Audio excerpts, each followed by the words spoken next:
Hello and welcome to another exciting video on CS Circuit. Well, this video is about Computer Science Grade 9th और basically आज हम discuss करेंगे unit number 2 Computational Thinking and Algorithms के extensive response question answers को.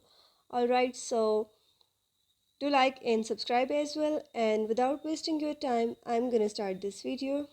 Here you go. Question number 1 is identify whether the given problems are decision problem, counting problem, or search problem.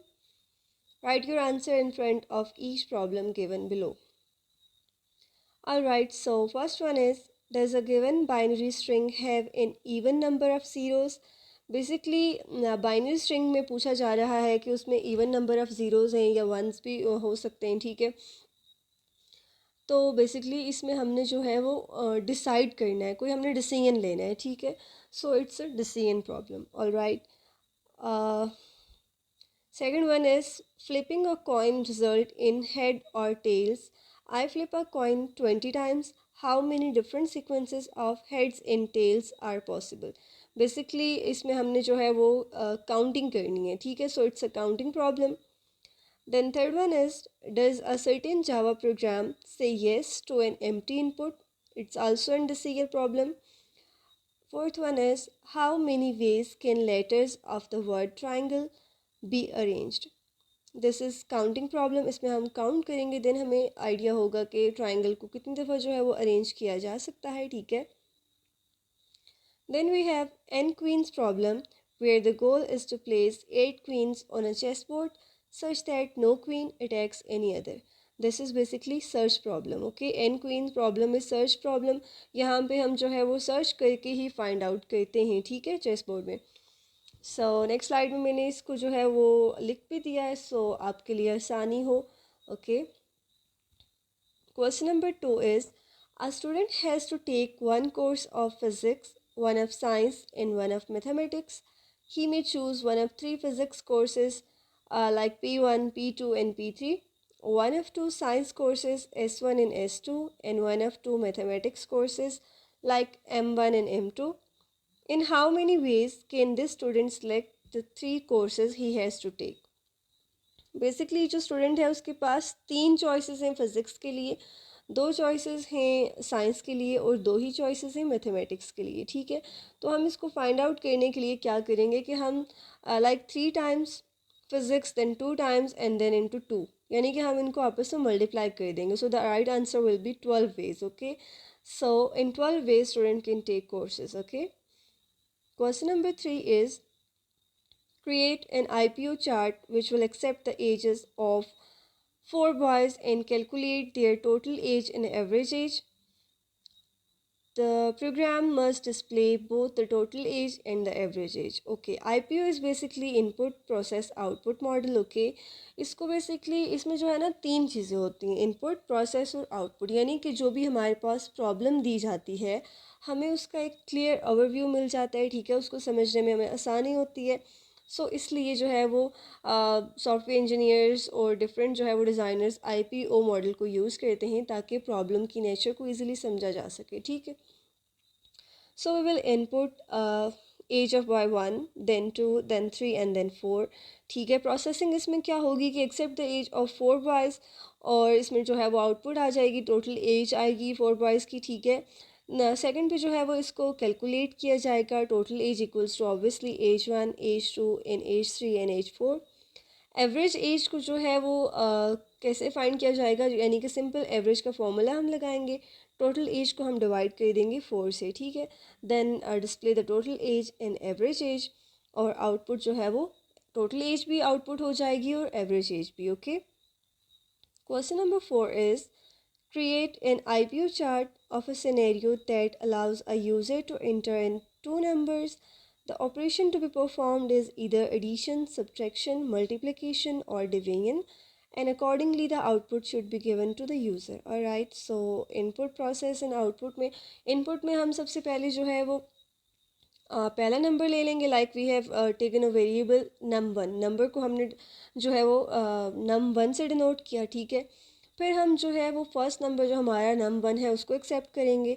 Then second number के लिए हमने लिया है num2, यानी कि इसमें आप कोई भी वेरिएबल ले सकते हैं। आप जो है वो n1 भी ले सकते हैं, n2 भी ले सकते हैं, आप a भी ले सकते हैं b के लिए, यानी कि इसके लिए कोई रिस्ट्रिक्शन नहीं है, ठीक है। कोई भी वेरिएबल आप ले सकते हैं। देन जो है ऑपरेशन हमने कौन कौन से परफॉर्म करने हैं, addition, multiplication, division and subtraction, okay.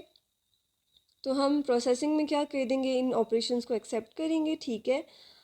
Step 4 will be based on the selected operation, यानी कि जो ऑपरेशन सेलेक्ट किया जाएगा उसी के अकॉर्डिंग जो है वो टास्क परफॉर्म हो जाएगा, ठीक है। अगर एडिशन को सिलेक्ट किया जाएगा तो जो है वो num1 और num2 में एडिशन का ऑपरेशन परफॉर्म होगा। इसी तरह से सब्ट्रैक्शन, मल्टीप्लिकेशन और डिवीजन के लिए भी, ठीक है। देन इसको डिस्प्ले कर दिया जाएगा और आउटपुट में उसी ऑपरेशन का जो है सिलेक्टेड ऑपरेशन का आउटपुट मिलेगा जिसको आपने सेलेक्ट किया होगा, ठीक है।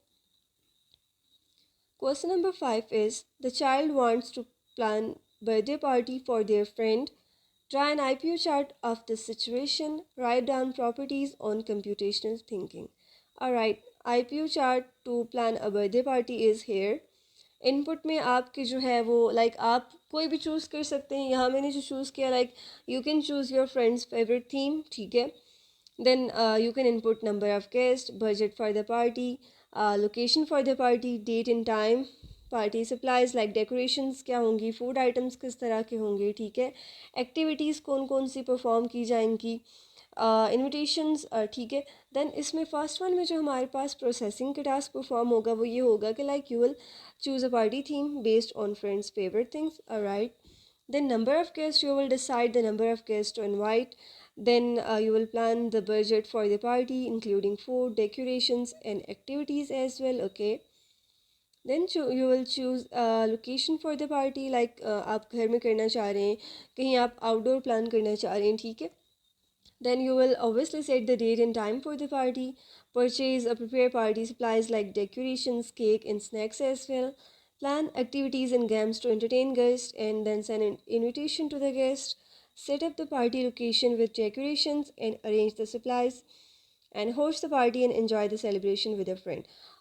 Okay, so this is basically very simple IPO chart. और फिर जो आप प्रोसेसिंग करेंगे then you will output the same process, like party theme output में आ जाएगी, गेस्ट लिस्ट आ जाएगी, डिटेल पार्टी प्लानिंग आ जाएगी, लोकेशन, ठीक है, confirm date and time, purchase supplies, list of plan activities and games, invitation send, party setup complete and successful birthday party.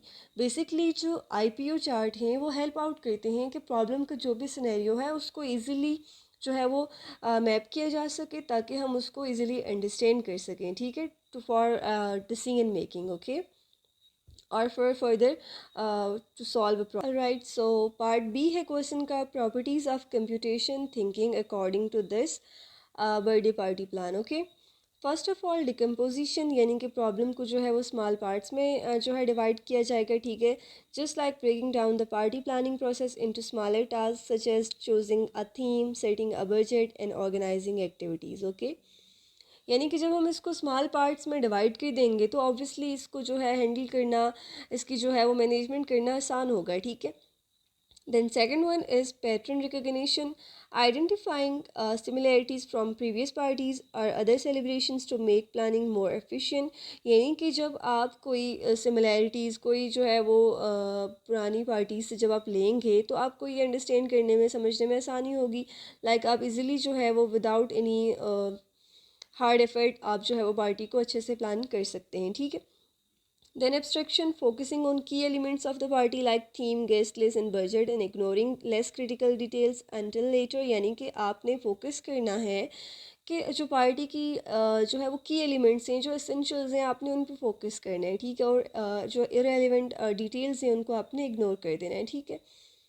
Then algorithm design, creating a step-by-step plan or checklist for organizing the party, ensuring nothing is missed and everything is done in the correct order। जब आप decomposition, pattern recognition and abstraction को कर लेंगे, then last step will be algorithm design। यहाँ पे आप जो है वो अपने जो आपने key elements select किए हैं, ठीक है, और जो भी आपने टास्क अब तक परफॉर्म किए हैं उनको आप एक स्टेप बाय स्टेप प्लान के मुताबिक जो है ऑर्गेनाइज कर देंगे, ठीक है।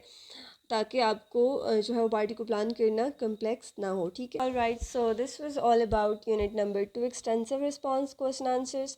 आई होप कि आपको ये वीडियो पसंद आएगी। So do not forget to like, share and subscribe as well. And मिलते हैं अगली वीडियो में, तब तक के लिए अपना ख्याल रखिएगा। अल्लाह हाफ़िज़।